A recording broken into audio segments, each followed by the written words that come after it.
late ho tayo ngayon, no?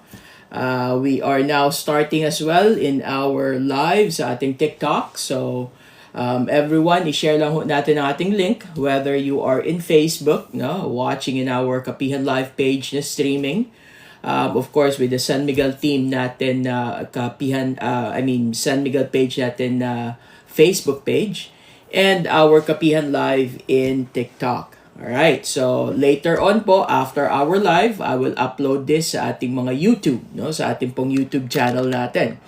So alright, so let us begin ho sa ating Kapihan Live, no? So, ang ating topic po ngayon ay kailangan ba natin, no, ng mga HMO, o kailangan ba natin ng mga health card, no? Kailangan ba natin ng mga health savings plan kung wala ka namang nararamdaman, no? Kung wala ka namang nararamdaman na sakit, o kaya healthy ka naman, no? Feeling healthy tayo. So ladies and gentlemen, it is going to be a very good topic for all of us na matutunan ho natin kung paano natin i-share ito, no? And of course, ang atin pong kahalagahan ng atin pong health card, HMOs, and yung ating pong mga health savings plan. So ladies and gentlemen, please share yung ating link po ngayon, and you guys can ask questions live sa atin pong TikTok or sa atin pong kapihan natin na page in Facebook, no? And I will answer them, no? I'm gonna try to see if I could makikita ko po yung ating mga questions or sa atin pong live or doon po sa ating page, which, just give me a moment, I'm gonna put it on top now. Alright. Okay. Hold on. At nawawala ang aking page. Pagpasensyahan na po at mahirap mag-live ng hindi natin nakikita ang lahat. Okay. Hold on. Okay. And we will start our... Alright.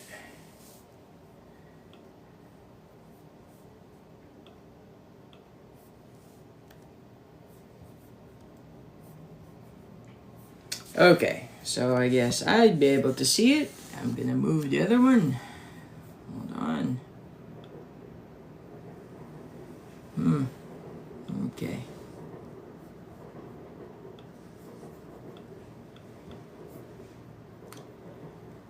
Alright. Just hold on a moment here. Nagahang ang ating screen, so just give me a moment.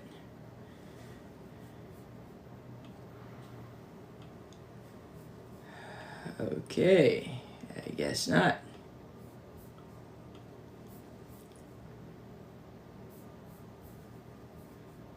Alright. Let me just see this then.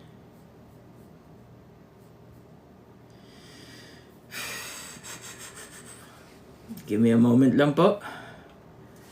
Miss Maribel, kailangan na kita dito. you need to help me here. Mahirap po Okay. You need to help me here. Habang wala pang internet si Miss Laarni, wala ho tayong magawa. She could not help me here, but I'm gonna try my best, no?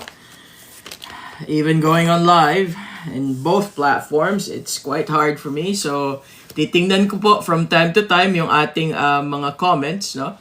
And hindi ko lang ho mabasa lahat yung mga nag-greeting, but I will try to answer whatever questions that you may have, whether sa atin pong Facebook natin or sa atin pong what do you call this, sa ating TikTok. Alright, so okay, so yung atin hong topic ngayon, again, no, we're gonna restart again. Ang ating topic ko ay kailangan ba natin ng ating HMO, ang ating health card, even if we are feeling healthy, no? So there's a lot of people that always tells us this, tayong mga nag-advocate ng financial literacy, no? Tayo hong mga nangangampanya pagdating po sa ating mga health card, eto po tayo laging nangungulit, no? But then a lot of people responds to us na yung atin namang yung ating what do you call this, yung ating health card na sinasabi hindi naman kailangan kasi feeling healthy naman sila, no?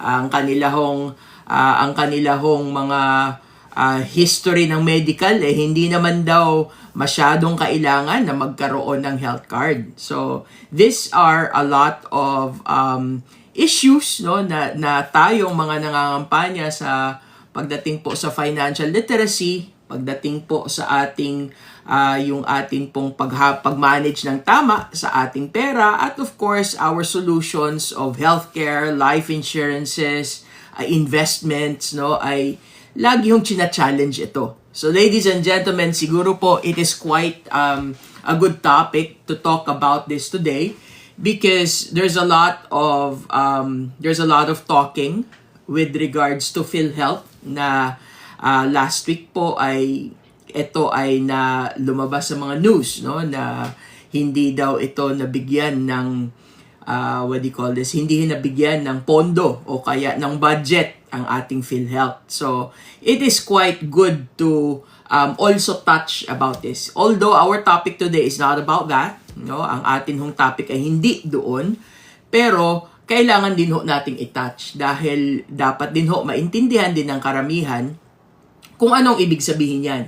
Dahil marami po kasi na naglalagay ng kanilang mga 2 cents, kanilang mga opinion dahil walang budget, iba ho ang kanilang pagkakaintindi, no? So medyo bigyan ho natin ng clarification yan today, but it is not gonna be about that, no? Our topic is about needing to have a savings plan, a health savings plan, or a health card, or ang ating mga HMOs, no?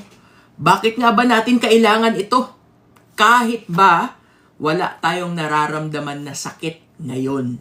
So ladies and gentlemen, kahit ano po ang ating edad, no? Bata man o matanda, kailangan ho natin na pag-usapan ito at dapat ho ay pakinggan po natin, no? Dahil po ang ating pong mga tinatawag na yung health card natin, no, or yung ating pong mga tinatabing pera, ang ating health savings plan, para po pag tayo'y nagkasakit, at least ho nandyan, no? At least ho meron, 'di ba? So again, you can share ang ating mga link, whether it's in the TikTok live or yung ating pong Facebook live natin, and let's talk about it. Put your questions in the comment boxes, no? And I will try to answer them. Alright, so let us begin po, no? So, bakit nga ba natin sinasabi na kailangan pa ba or kailangan ba natin, no, ang ating pong health card? So, to begin with, no, ano nga ba si health card? Ano nga ba si HMO? So, siguro po doon po muna tayo magsimula kasi po pwede ho na hindi naiintindihan kasi ano ba si HMO, no? Bakit ko kailangan yan? Diba? So, siyempre sasabihin niya hindi niya kailangan kasi hindi niya alam kung ano yan.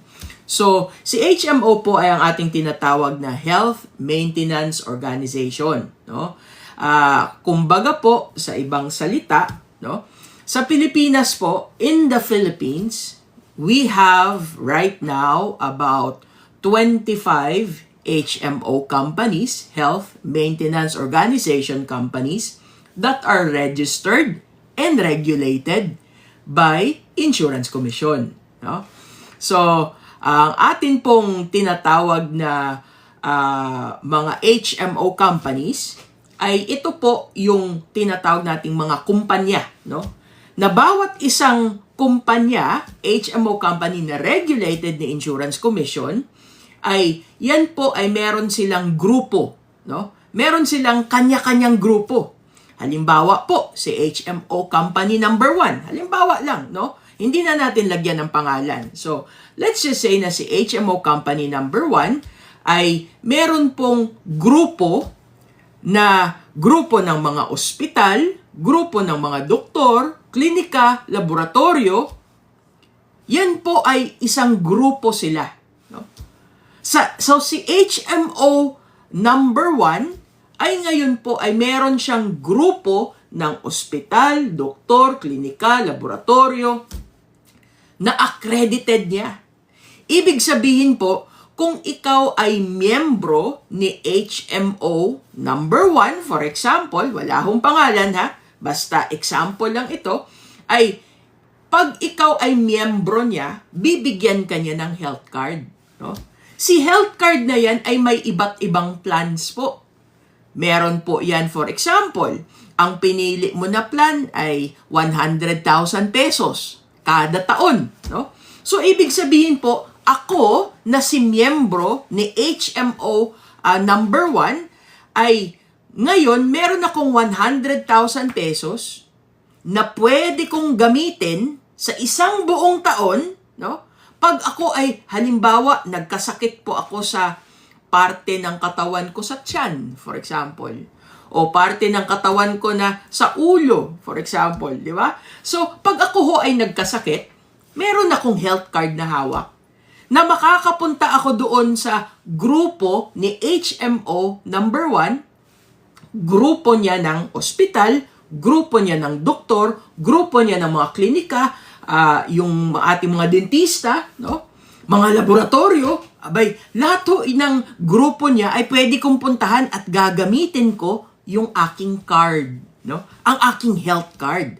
Ibig sabihin po, may budget ako na 100,000 pesos dahil yun yung binayaran ko pang isang buong taon, no?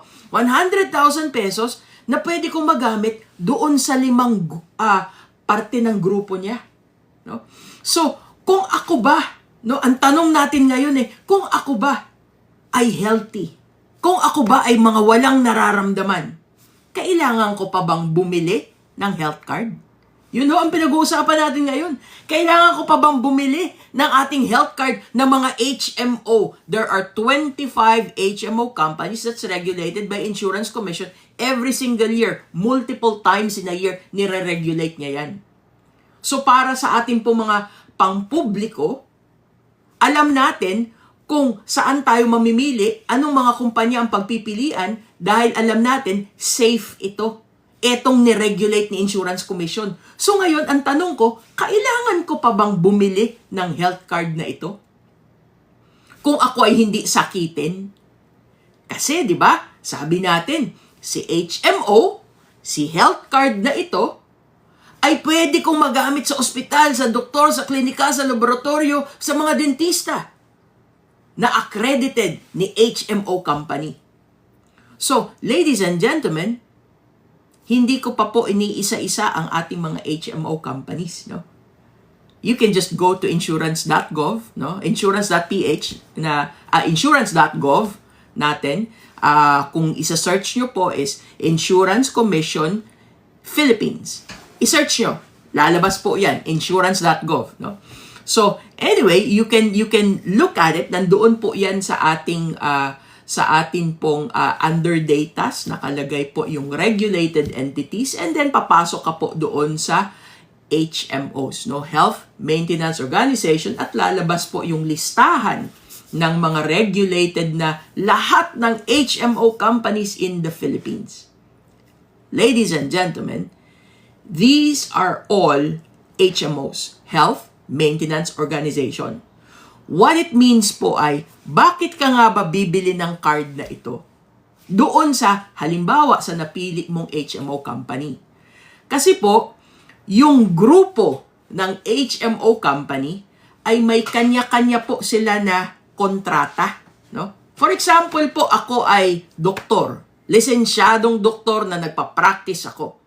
Meron akong nagtatrabaho ako sa isang ospital, for example, at of course, nagpa-practice ako doon. So, ako ho ay, kung si ospital na yan ay magpapa-accredit po kay HMO, meaning, si ospital ko ay magkakaroon po ng kontrata, no?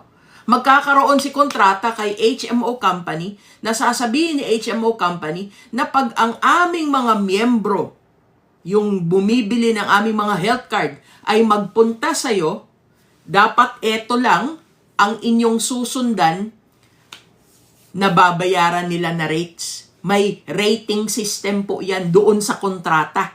Si HMO company ay may kontrata kay ospital.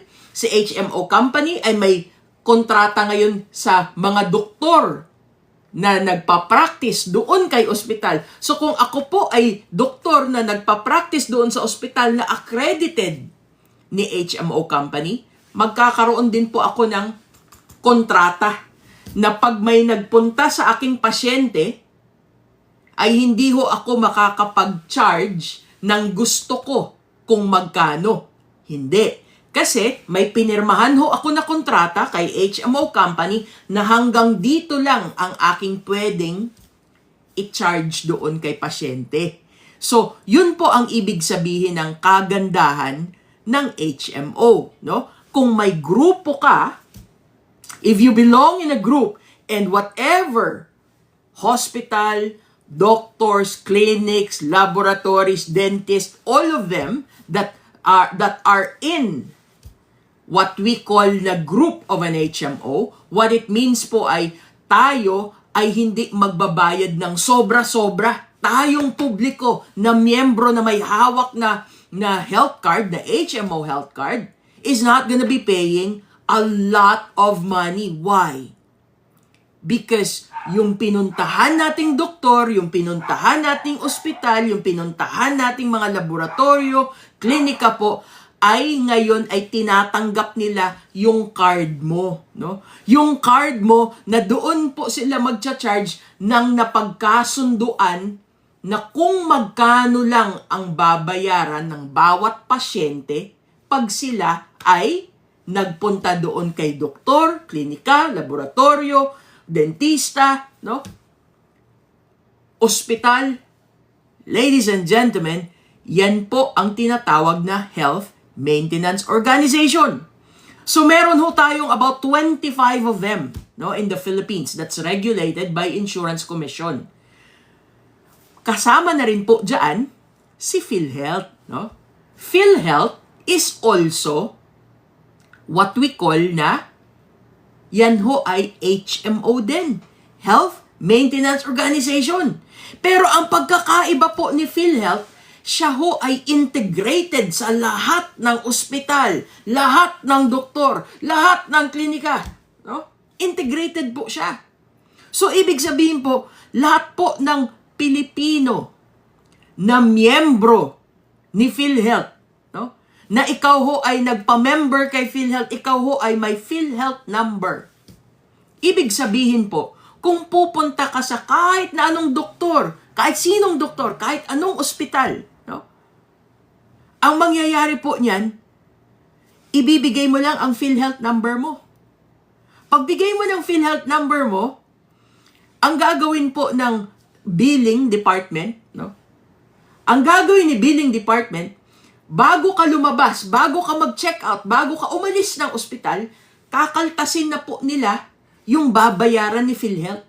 Yung matitira na hindi babayaran ni PhilHealth, yun lang po ang lalabas or manggagaling sa bulsa mo. Yung babayaran mo. So kung ikaw ho ay may iba pang health card, pangdagdag doon sa hindi babayaran ni PhilHealth, doon po papasok yung tinatawag nating health card. Doon po papasok ang tinatawag nating health savings plan, short-term, long-term, group, no? Na mga health cards.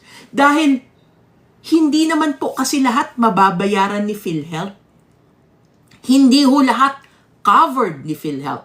Tandaan ho natin, HMO din si PhilHealth. So meron po yan na listahan ng kung magkano ang babayaran niya kahit saan ka pang ospital, doktor magpunta. Pareho lang ang babayaran niya. So kung ikaw po ay nagpunta sa pampublikong ospital, syempre po, ang presyo ng pampublikong ospital ay mahal kesa doon kay pribadong ospital, di ba?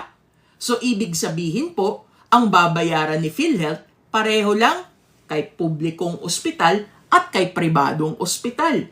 So kung ikaw ho ay napunta kay pribadong ospital, aba, medyo malaki pa ho ang matitirang babayaran mo. Kasi, little portion lang ang covered ni PhilHealth eh. Even if you go to public hospitals po, hindi pa rin mababayaran ng buo ang iyong hospital bill. Meron at meron ka pa rin ilalabas galing sa bulsa mo. So dito po natin sinasabi, mas kailangan nating lahat ng mga Pilipino na magkaroon po ng health card. So doon po sa ating tinatanong, no? Doon po sa ating topic ngayon. Our topic is, kung ako ay wala namang nararamdaman, no? Kung ako ay hindi naman sakitin, kung ako ay tinatawag po natin na bata, no? Pag sinabi natin bata ay hindi sakitin, di ba? Yan ho ang lagi nating naiisip. Kung ako ho ay bata, hindi sakitin, walang history ng mga sakit ang pamilya ko, no? Do you think gugustuhin kong magkaroon ng health card? Kung babawasan pa ang sweldo ko dahil nga bibili pa ako ng HMO? Pero kung ako ay nagtatrabaho, no? Pag ako ay nagtatrabaho, si employer po, required siyang magbigay sa iyo ng PhilHealth. Si employer po ang magbabayad ng PhilHealth mo. And most employers, no, most, I'm not saying that all employers, most employers give you an additional health card. No? They give you an additional health card na sila ang nagbabayad para po sa lahat ng empleyado nila, pag sila ay nagkasakit, may PhilHealth na, may health card pa. So kung ano ang hindi babayaran ni PhilHealth, si health card ang sasalo. Yun po ang most employers. Why is it that most employers would do this? Bakit nila gagawin yan? Kasi po, kung ako si employer, sino ba ang uutangan pag walang pangbayad sa ospital ang empleyado ko? Kailangan kong pumasok na ang empleyado ko kung magaling na siya, di ba? Sino ang uutangan? Di ba ako din? Akong si employer. On top of that, kung ako po si employer at magbibigay ako ng benepisyo, dagdag na benepisyo sa akin pong mga empleyado, alam nyo po, tax deductible yan. Ibig sabihin, hindi ako matatak sa aking mga income dahil minus ko doon yung pinambayad ko sa aking mga empleyado. Because it is a benefit. It is an expense for the company. No?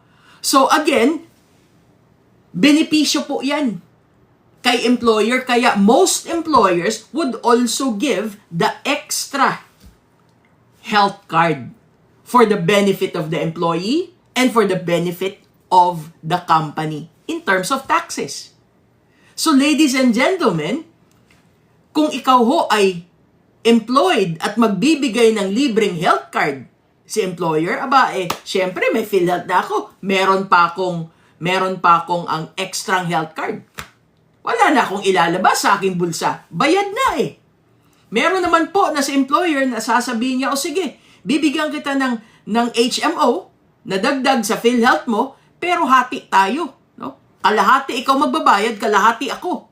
Ibig sabihin po, kailangan ng approval ni employee. Pag sinabing approval ni employee, hindi po lahat, no? Hindi po lahat na employee ay pumapayag kasi. So sasabihin ni employee, ayoko. Kulang na nga sweldo ko. Babawasan mo pa para lang bigyan ako ng health card. Hindi ko naman kailangan yan. Hindi naman ako sakitin. Wala naman akong sakit. Bakit ko kailangan yan? Yun, ladies and gentlemen, ang ating topic ngayon. Dapat ka nga bang magkaroon ng health card kahit wala kang nararamdamang sakit? Ladies and gentlemen, isang tanong ko po sa karamihan dito. Kung tayo po ay alam natin na nagugutom tayo araw-araw, no? Alam natin na may posibilidad tayo na sa isang araw na ito, magugutom ka mamaya. Ngayon, hindi ka pa gutom, no? Pero mamaya alam mo, magugutom ka. Maghahanda ka ba ng pagkain mo? Di ba po? Oo. Pero ngayon, hindi pa ako nagugutom. So, kailan ako maghahanda ng pagkain? kung kailan gutom na ako? O ngayon, na hindi pa ako gutom? Kahit wala akong nararamdaman na gutom, maghahanda na ako ng aking pwedeng kainin mamaya. Ganon din po sa ating mga tinatawag na, let's say, no? Ang atin pong tinatawag na pag umuulan. No? Alam naman ho natin, sinasabi naman sa mga forecast na, uulan bukas. Magdadala ka ba ng payong? Well, of course, not all, no? Lalo na po sa Pilipinas, ang ating pong weather forecast, laging nagkakamali yan. But most of the time, dito sa Amerika, ang weather forecast is really actually true up to the specific hour, no? Kailan magsisimula, kailan hihinto, nandyan po yan sa ating mga telepono, no? Most of the time. So, ang tinitingnan ho natin ang weather, malamig bukas, o mainit bukas, o uulan bukas. Maaraw bukas, magdadala ba ako ng payong? Ladies and gentlemen, ganun din po pag sinabi natin sa ating mga sakit. Di ba? Hindi naman ho lahat ng oras sasabihin, hinahahangarin mo na magkasakit ka. Pero, pwede Pero, pwede kang magkasakit Anytime. So, kailan ka maghahanda? Kung may sakit ka na, o yung wala pa? Ladies and gentlemen, it is the same concept sa ating pong tinatawag na life insurance. It is the same concept. Ang life insurance, sinasabi na pag binibenta natin, ano ho ang sinasabi sa atin? Bakit? Mamamatay na ba ako? Ba't mo ako binibentahan ng life insurance? Diba? Yan ho ang laging pamimiloso po na sagot sa atin. But ladies and gentlemen, kung patay ka na, paano kita bibentahan? Diba? Kung patay ka na, sinong pipirma? Kung kailang may sakit ka na, saka kita bibentahan, hindi ka na po maa-approve. Ang tanong doon, bakit mo ba kailangan ng life insurance? Bakit mo ba kailangan ng health card? Bakit? Doon sa posibilidad na ikaw ay magkasakit, doon sa posibilidad na ikaw ay kunin ni Lord ng maaga na wala ka pang ipon. Ladies and gentlemen, kaya ka naghahanda para pagdating ng oras na kailangan mo, meron ka na. So pag sinabi ho natin na si health card ay para doon sa ating pag tayo ay nagkasakit, hindi ko sinasabing may sakit ka ngayon kaya kita binibentahan. Because kung may sakit ka na, hindi ka na po maa-approve. Kung ikaw ho ay may grabing sakit na, you are no longer insurable unless that it is a group health card. Bakit? Kasi pag group po, ibig sabihin, hindi nila tinitingnan isa-isa ang empleyado. Sino ba dyan ang may sakit? Hindi ho. Ang gagawin lang nila, gaano karami empleyado mo, o eto ang babayaran mo. Si employer, o babayaran niya ito, o kaya tatawad yan, o kaya maghahanap pa siya ng ibang mga HMO companies at siya ho ay magbibiding. Sino ang pinakamura sa inyo? Yun ang aking kukunin. No? So ladies and gentlemen, this is what we are talking about. No? This is what our topic is about. When do you make sure? When do you get a health card? When do you buy a health card? When do you buy an HMO health card? When do you need it ba? Kung alam mo po kung kailan ka magkakasakit, napakagaling mong tao. Hindi naman ho natin alam yan kung kailan tayo magkakasakit or kung magkakasakit tayo. Kaya dapat paghandaan mo na. Habang wala, habang bata, habang kaya mong paghandaan. On top of which, there are what we call na long-term care. There's what we call na health savings plan. No? A health savings plan. What does that mean? No? Anong ibig sabihin naman? Parang napakarami namang dapat pag-aralan. Abay, maraming dapat na ituro eh.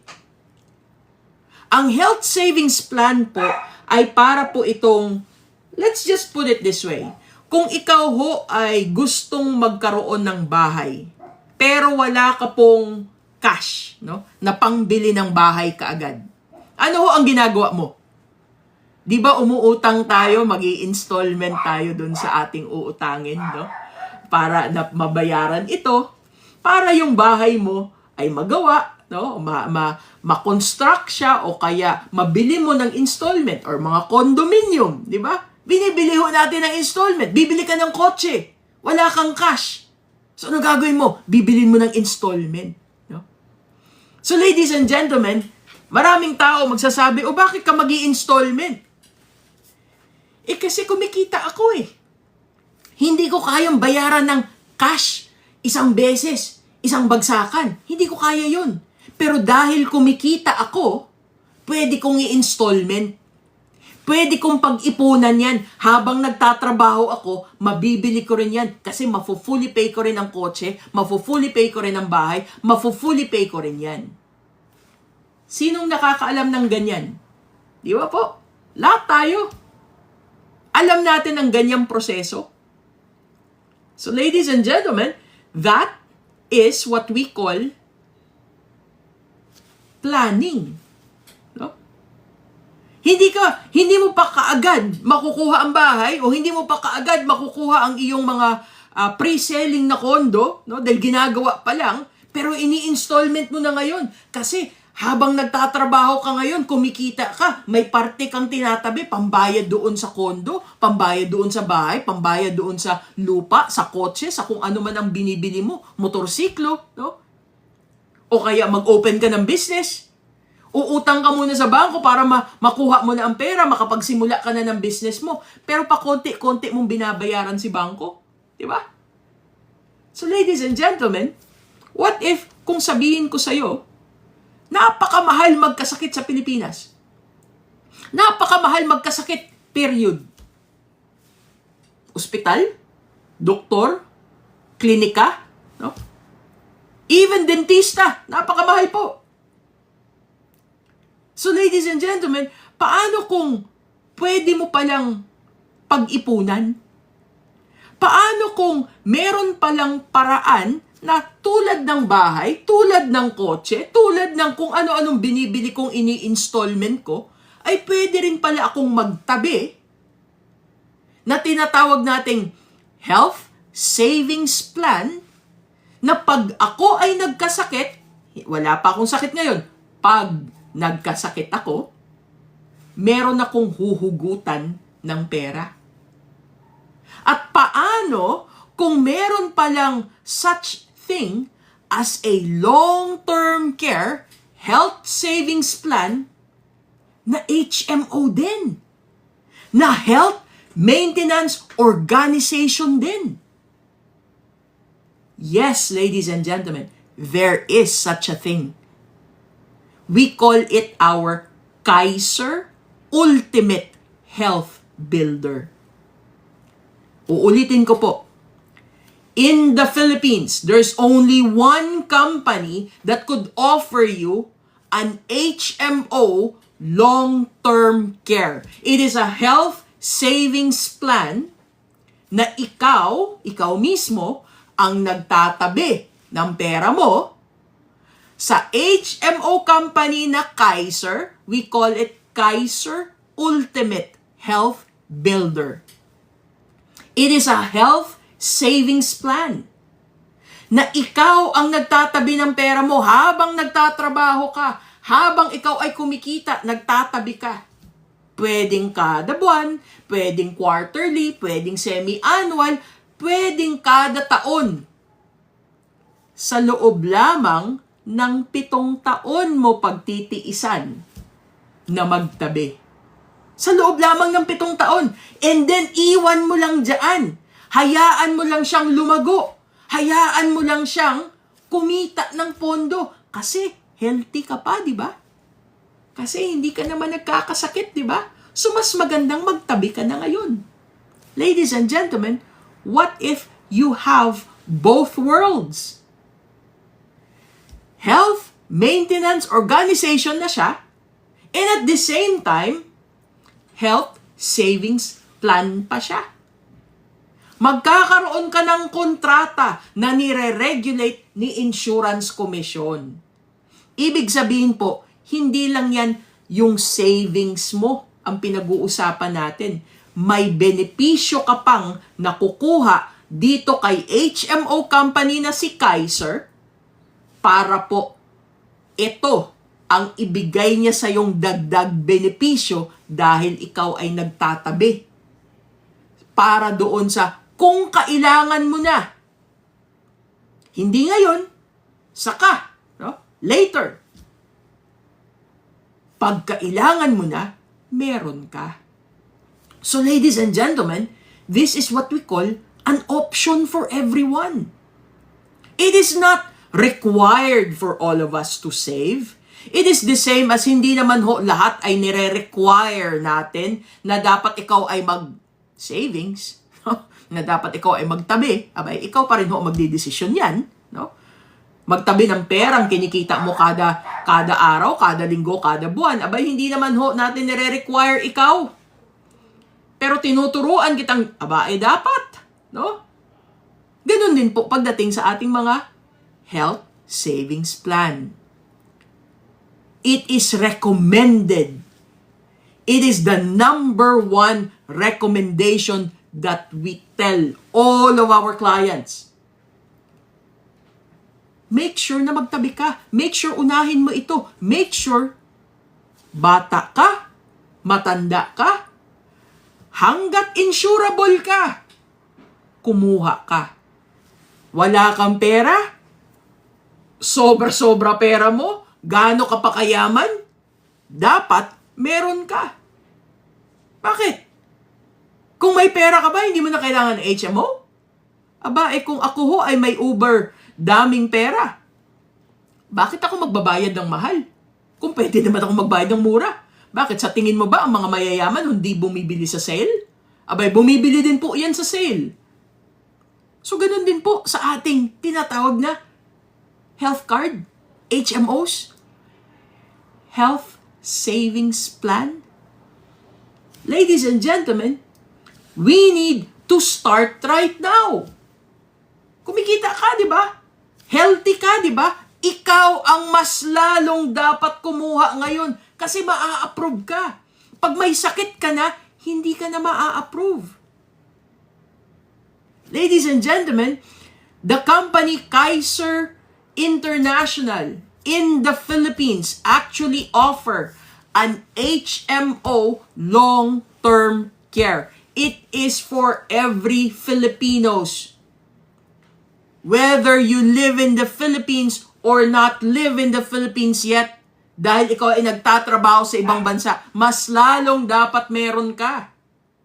Bakit ho? Ang pinag-uusapan natin, nag-iipon ka para pag ikaw ay nagkasakit na, meron kang panghuhugutan.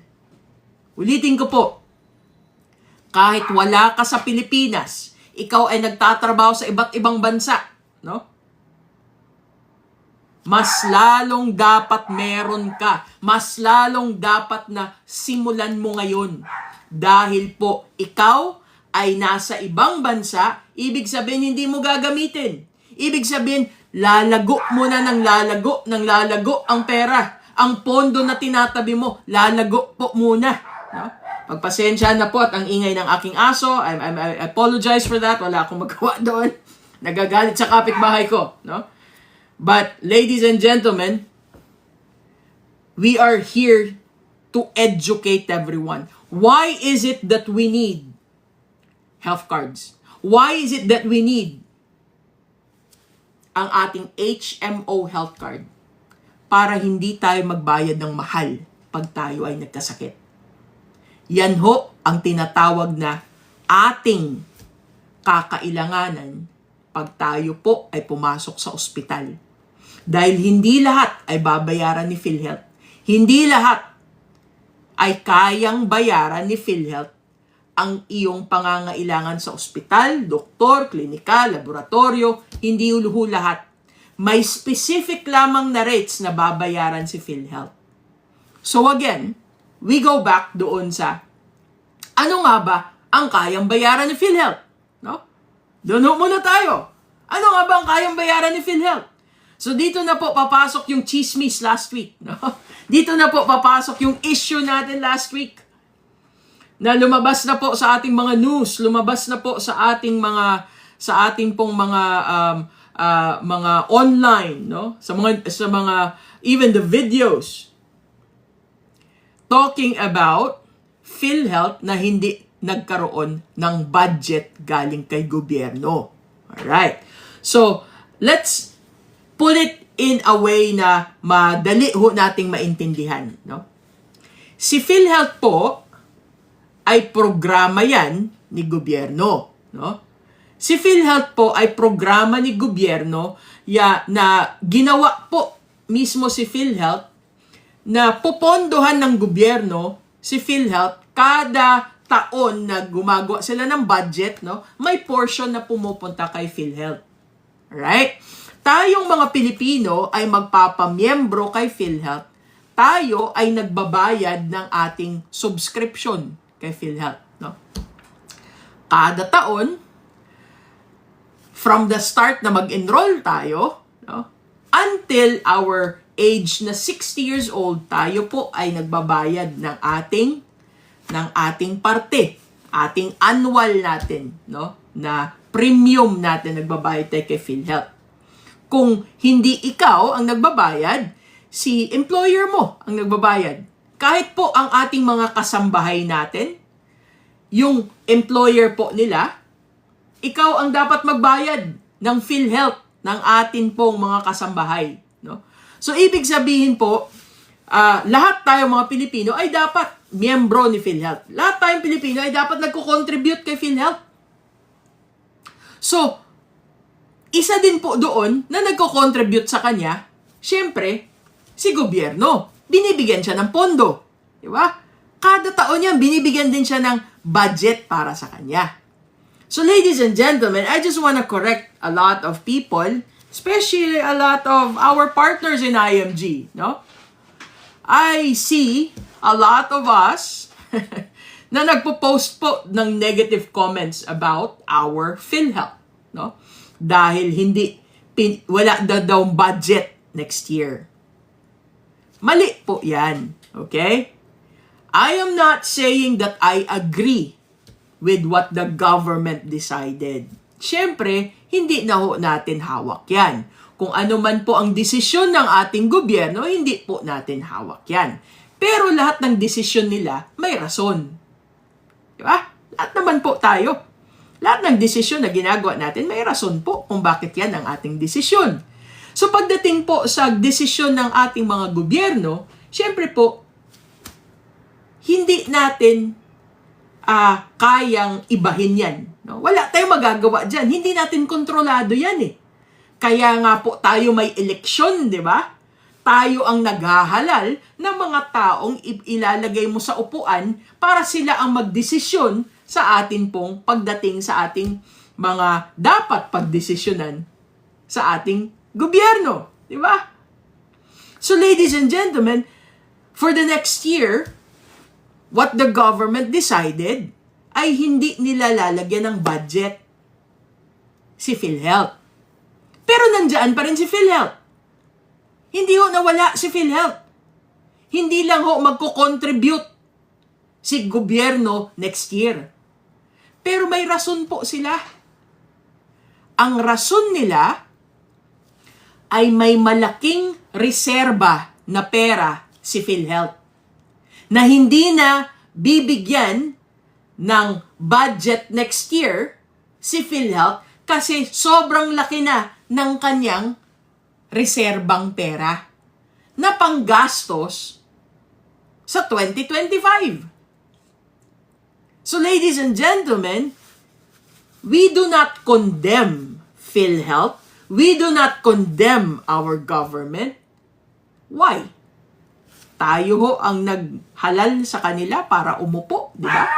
Tayo ho ang naghalal sa kanila para sila ang magdesisyon para sa ating bansa, di ba? So wala ho tayong kontrol doon. The only thing that we need to do, that we can do, the only thing that we can do is to make sure yung para sa sarili natin ay meron tayo. Ladies and gentlemen, ang atin pong PhilHealth ay may 600 plus billion na pwedeng gastusin ni PhilHealth doon sa portion na babayaran niya galing sa rating system niya sa lahat ng miyembro niya. So meron po siyang pondo na pwedeng igastos. Hindi nawawala si PhilHealth kahit walang budget kay gobyerno. Siguro po, si gobyerno ay may limitado na pondo na they would rather put it elsewhere. Kasi marami naman ang pinagbabudgetan, di ba? So they would rather put it elsewhere dahil nakikita nila may malaking pondo naman si PhilHealth. So ladies and gentlemen, yung parte po na politics side, hindi na ho natin pag-uusapan yan, no? Kasi ho, hindi naman ho natin mababago yun. Ang atin pong concern ngayon, ang atin pong topic ngayon, ano ba yung kailangan mo? Ano ba yung dapat paghandaan ng bawat isang Pilipino?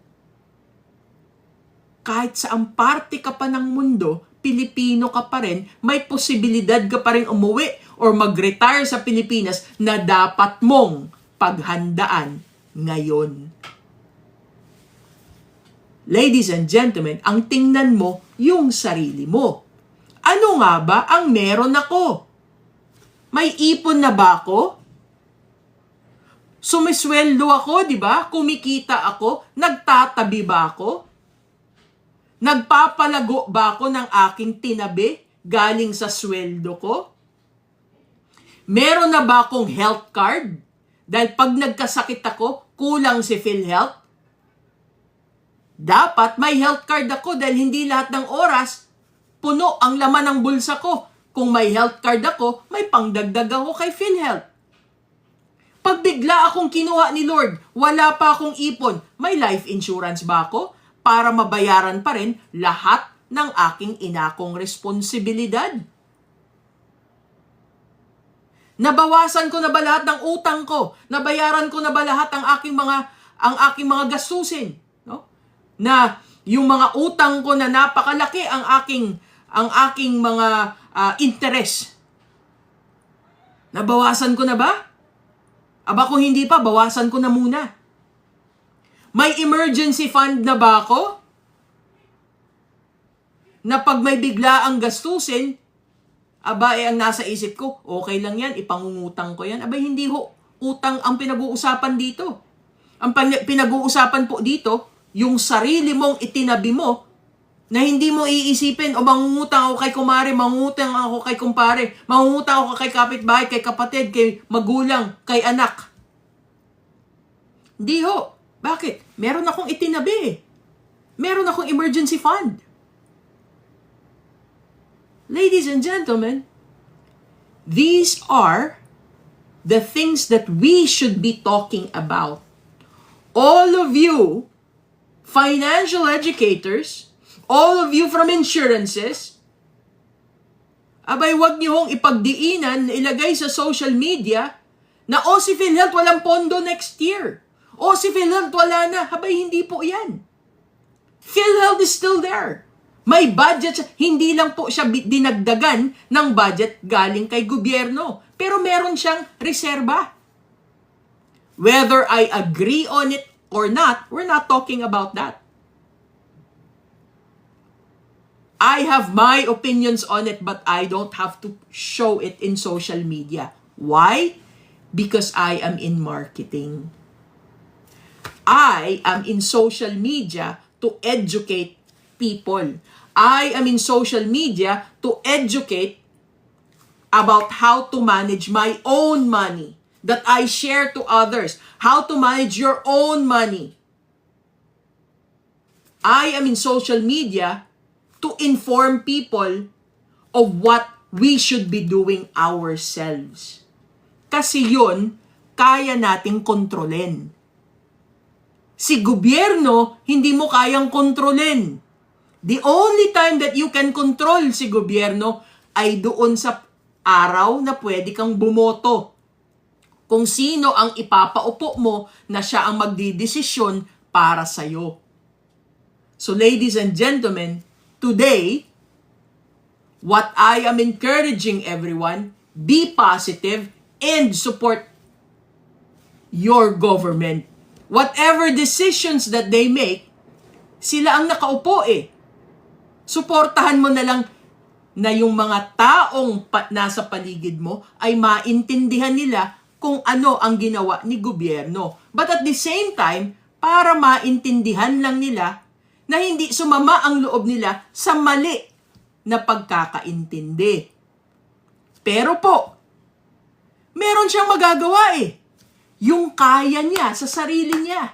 Bawat isa tayong mga Pilipino, kaya naman po nating protektahan ang ating sarili, di ba? Wala po kay employer, wala kay gobyerno, wala kay union mo, wala po kay broker, wala kay banker. Ang pagdating sa ating pagkakapera, nasa atin po ang desisyon.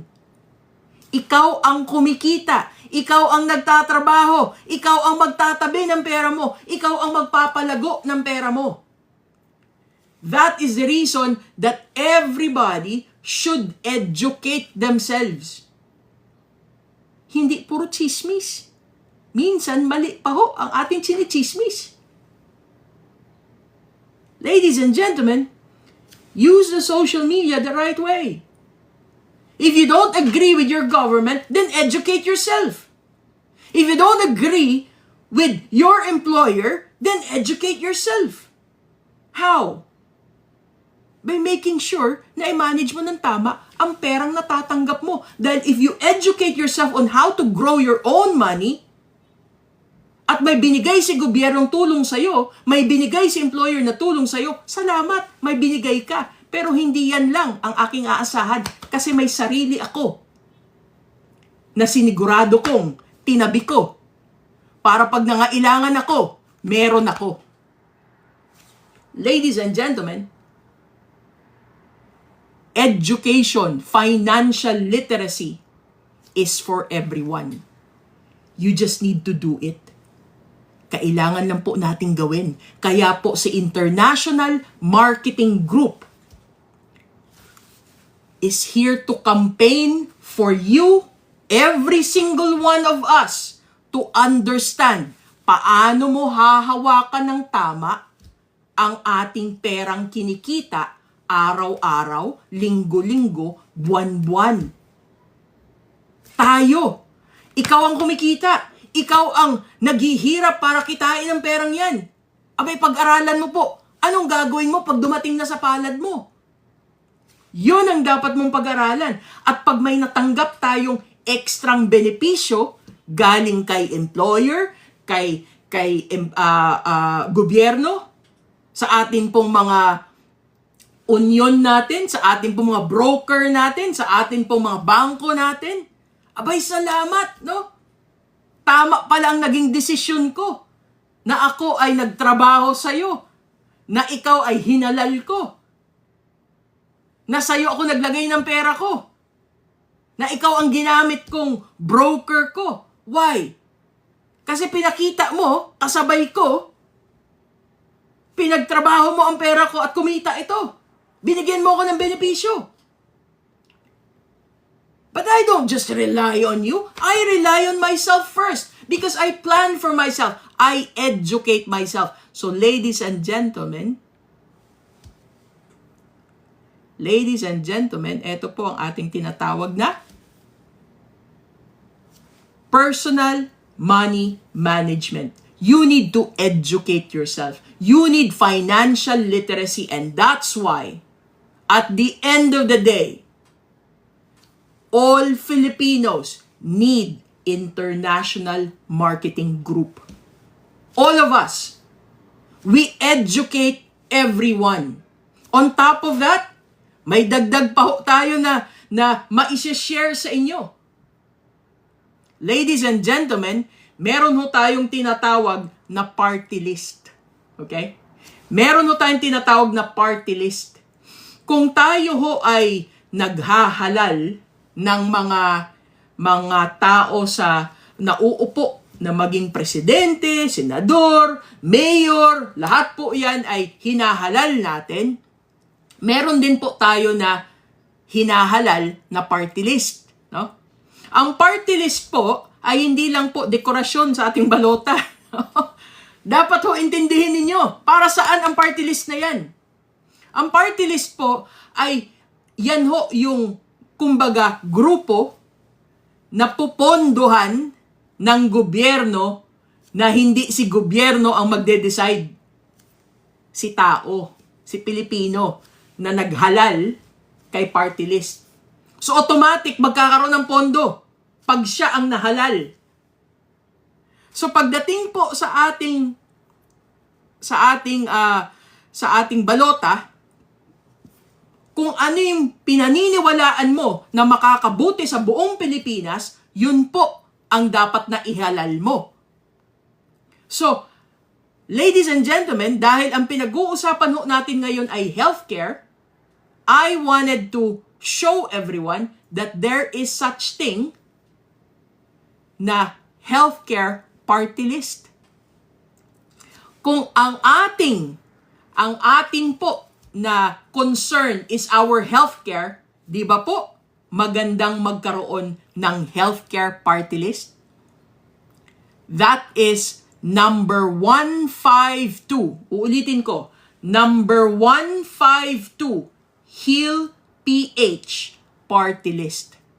Number 152 sa balota. Okay? Tandaan niyo po ito. Number 152. And I will post it in our Facebook page, in our Kapihan Live natin, na TikTok natin, na page natin. I will post it, no? Our number 152 Heal PH party list. Ibig sabihin po, tayong mga Pilipino na boboto, lalo na yung mga Pilipinong nasa ibang bansa, abay, siguraduhin nyo po na bumoto kayo. Mag-register kayo sa inyong konsulado, kung saan ang pinakamalapit sa iyo, i-register ninyo para email po sa inyo ang balota, no? Para sa mga nasa ibang bansa na mga Pilipino, para po email sa inyo ang balota at boto kayo, kailangan po ay magrehistro kayo sa inyong mga konsulado. Magrehistro ka. Pilipino ako, nandito ako sa bansang ito ang aking address. Pag dumating na ang balota, email nyo sa akin ito.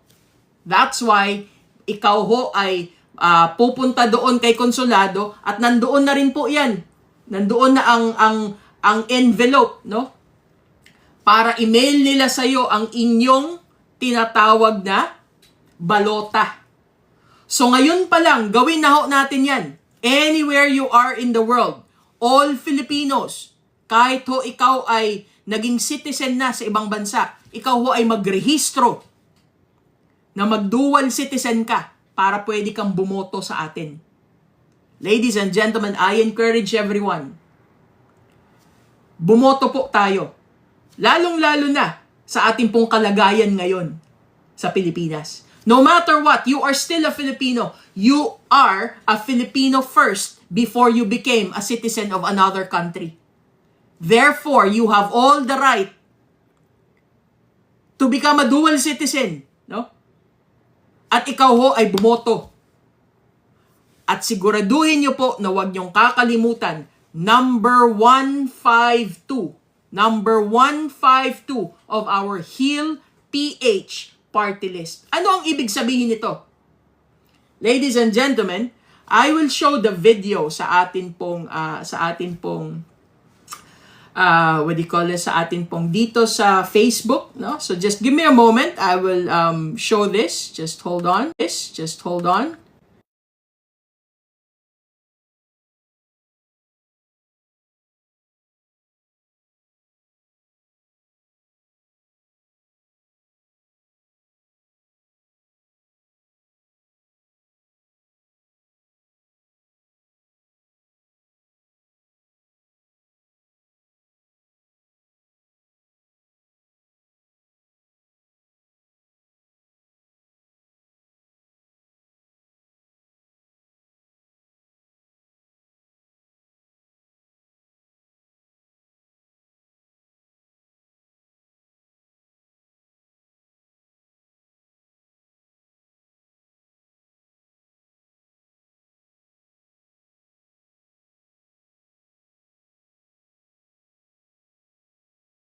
I hope I'm still back. Okay. Alright, I'm back. No? So sa ating pong TikTok live, I will just post ang ating pong video of our Heal PH. No? But with our Facebook natin na page, I will show and share to everyone ang ating pong tinatawag natin Heal PH natin, number 152 na party list. Ano nga ba ito? Bakit importante sa ating lahat ito? So just give me a moment. Let me share this. Okay, so ladies and gentlemen, please watch this at ulit-ulitin nyo po ito. Ito ho ang rason kung bakit kailangan natin ang ating number 152 Heal PH party list.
Awesome.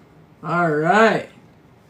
Okay, so ladies and gentlemen, yun po ang ating Heal PH, no? So for all of you na hindi po nakikita yung video only because I was just posting po yung video or sharing the video sa atin pong Facebook natin, no? So I just apologize for that dahil po sa Facebook lang po natin pwedeng i-share, no? But just give me a moment, babalik tayo doon sa okay. All right, there we go. Hold on, let me just put this on the left and then right. Okay, so now we're back. Okay, so everyone sa atin pong TikTok natin, I will post the video after our live, no, para makita niyo po yung ating Heal PH na party list, no, number 152 sa balota. So please make sure ho na i-share natin ito at ang kagandahan pa po nito, no, every one of you, everyone na nakinig po, mapanood ninyo ito. We will post it as well together with the QR code. No? The QR code that we will be posting in all of the pages of Kapihan Live, whether in Facebook, in YouTube, or in our TikTok. The QR code will make you register. No? Pag nag-register ka po sa ating QR code na ito, that is a registration doon kay Heal PH natin na party list. So, ang ibig sabihin po, bibigyan kayo ni Heal PH, no? Ni Heal PH, ang ating pong party list, ng 30,000 pesos na personal accident insurance. Right now, no? Pag nag-register kayo, ang atin pong Heal PH, dahil nangangampanya sila para botohan natin sila, which alam ho natin na mas makakatulong ito sa Pilipino, no? Makakatulong ho sa ating lahat ito. Sa ating pong healthcare. Tandaan nyo po, hindi lang para sa sarili nyo. Paano na yung ating pong mga hindi talaga kayang magpa-ospital, no? Yung ating pong mga seniors natin. Think about them. Not just yourselves. Ladies and gentlemen, this is the best way for us to help everyone in the Philippines. It is not just, may isang grupo lang natutulungan natin sa balota, no? Isang grupo ng kung ano man hong mga ibang party list. Yes, I understand. But ito ho ang napaka-importante eh. Lahat tayo pwedeng magkasakit eh. So, sino ang apektado? Sino ang magbebenepisyo? Diba lahat tayo? So, ladies and gentlemen, we should put this as our number 1 campaign. Number 152, Heal PH Party List. Huwag nyo pong kakalimutan. We will put the QR code. Mag-register na po kayo para matanggap ninyo yung 30,000 personal accident insurance sa iyong email address. Yung policy. Ipapadala ka agad sa inyo dahil nagrehistro ka. Nasusuportahan mo pagdating ng ating eleksyon. Susuportahan mo ang ating Heal PH Party List.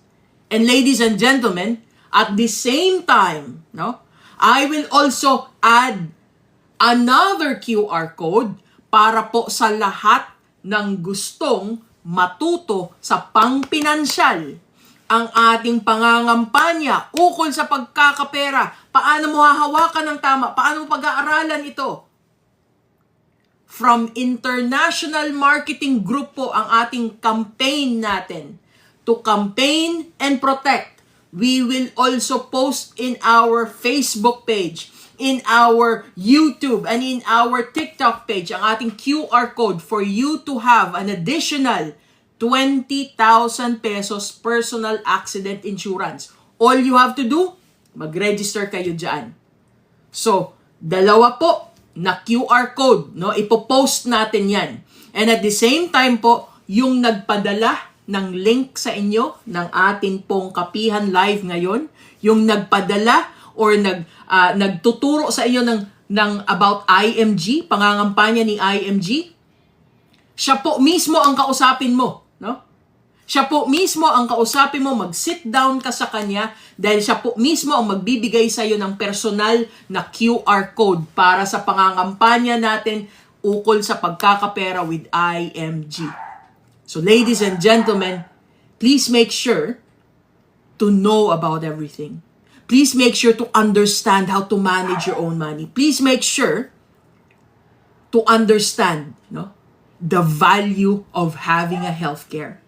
The value of starting your health card right now. The value of starting your health savings plan. Long term, tinatawag nating Kaiser Ultimate Health Builder. Start it right now.